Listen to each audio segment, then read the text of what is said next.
अस्सलाम वालेकुम नाजरीन आज की वीडियो के अंदर हम आपको तत्तापानी की सैर करवाएंगे। तत्तापानी जो कि कोटली आज़ाद कश्मीर का एक खूबसूरत इलाका है, खूबसूरत जो है सिटी है, उसकी सैर करवाएंगे। वहाँ पर जो गर्म पानी के चश्मे हैं उनके बारे में भी आपको बताएंगे, वो मनाजर भी आपको दिखाएंगे। तो ये जो वीडियो है हमें बनाकर भेजी है हमारे एक दोस्त हैं नुमान मलिक साहब तत्तापानी से, उन्होंने बनाकर भेजी है, हम उनका शुक्रिया अदा करते हैं।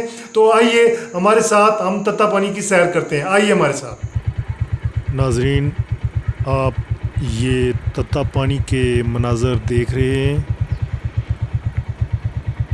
तत्तापानी ज़िला कोटली का एक तजारती मरकज़ है और ख़ूबसूरत सियाती मकाम भी है। यहाँ पर गर्म पानी के चश्मे पाए जाते हैं, जिसकी वजह से ये शहर मशहूर है। बेसिकली जो गर्म पानी के चश्मे हैं जिसकी वजह से इस शहर का नाम पड़ा है, वो डिस्ट्रिक्ट पुंछ में आते हैं। दरिया के उस पार यानी कि दरिया पुंछ के उस पार डिस्ट्रिक्ट पुंछ है, जबकि दरिया के इस पार ज़िला कोटली का ये इलाका जिसे तत्तापानी कहते हैं मौजूद है।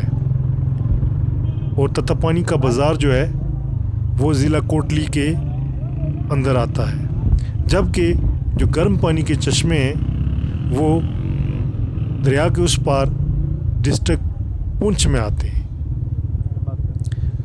बहरकैफ ज़्यादातर इस इलाके को डिस्ट्रिक्ट कोटली के साथ ही मंसूब किया जाता है।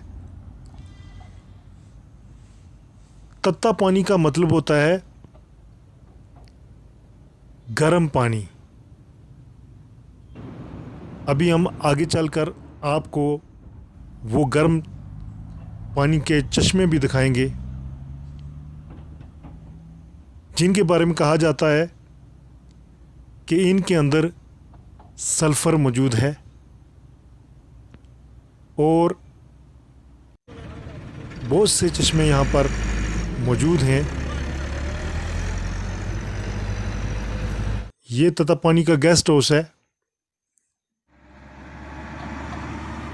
और दरियाए पुंछ के किनारे पर ये चश्मे जो हैं गर्म पानी के मौजूद हैं। ये पार्क आप देख रहे हैं, ये जो सयाह घूमने के लिए आते हैं उनकी तफरी के लिए ये बनाया गया है। ये जो ब्रिज है ये हाल ही में इसको तामीर किया गया है। इससे पहले एक पुराना ब्रिज था। ये आप देख सकते हैं, ये गर्म पानी के चश्मे हैं। नाज़रीन ये देखें दरिया के साथ किस तरह से मुल्हिक हैं। ये आप गर्म पानी के चश्मे देख सकते हैं और यहाँ पर आप अंडा भी उबाल सकते हैं, यानी कि एक अंडा अगर आप उबालना चाहें तो वो इन गर्म पानी के चश्मों में उबाल सकते हैं। और इस पानी के बारे में कहा जाता है कि अगर आपको थकावट हो, जोड़ों का दर्द हो, जल्दी कोई बीमारी हो, उसके लिए भी इसको जो है ना फ़ायदेमंद माना जाता है। और लोग बहुत दूर दराज से यहाँ पे आते हैं और यहाँ भाप लेते हैं ताकि उनकी थकावट, जोड़ों का दर्द और जल्दी बीमारियाँ जो हैं वो दूर हो सकें।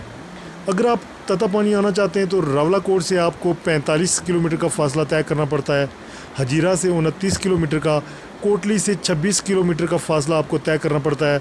लेकिन अब कोटली से एक शार्ट रूट भी बन चुका है, जिसकी वजह से ये फ़ासला कम हो गया है और आप कोटली से जो है ना तकरीबन 40 मिनट में तत्तापानी आ सकते हैं। हजीरा से आपको 29 किलोमीटर का फ़ासला तय करना पड़ता है, जबकि रावलाकोट से आपको 45 किलोमीटर का फ़ासला तय करना पड़ता है तत्तापानी पहुंचने के लिए। ये गर्म पानी के चश्मे जो है आप देख रहे हैं, ये उबलता हुआ पानी आप देख सकते हैं। ये देख सकते हैं आप, ये मुकम्मल यहाँ पे आप यानी कि अगर हाथ डालेंगे तो आपका हाथ जल जाता है। तो लोग जो है ना इसके अंदर दूसरे पानी की जो है ना थोड़ी सी मिलावट करके फिर गुस्ल करते हैं। यहाँ पे एक रेस्ट हाउस भी बनाया गया है जो टूरिस्ट आते हैं वो उस रेस्ट हाउस के अंदर ठहरते हैं। फिर यहाँ पर गुसल खाने भी बनाए गए हैं जहाँ पे आप गुसल कर सकते हैं। ये गर्म पानी के चश्मे, ये फिर जाके जो दरिया पुंछ में गिरता है पानी, ये देख सकते हैं। ये मुख्तलिफ चश्मे हैं यहाँ पे जो यहाँ से पानी निकल रहा है और बिल आखिर जो है ये जाकर दरिया पुंछ में गिर जाता है। ये आप देख सकते हैं। ये तो नाजरीन, ये थी तत्तापानी के हवाले से वीडियोस जो हमने तत्तापानी की सैर करवाई है आपको, खूबसूरत शहर दिखाया है आपको। तो आपसे गुजारिश है कि अगर आप इस तरह की मज़ीद वीडियोस देखना चाहते हैं तो हमारे चैनल को सब्सक्राइब कर लें, साथ में बेल आइकन को भी प्रेस कर लें ताकि जब हम अगली वीडियो अपलोड करें तो उसका नोटिफिकेशन आपके पास पहुंच सके। तो मुझे दें इजाज़त, मैं हूं अल्ताफ़ मलिक और आप देख रहे हैं AMWWTV उर्दू।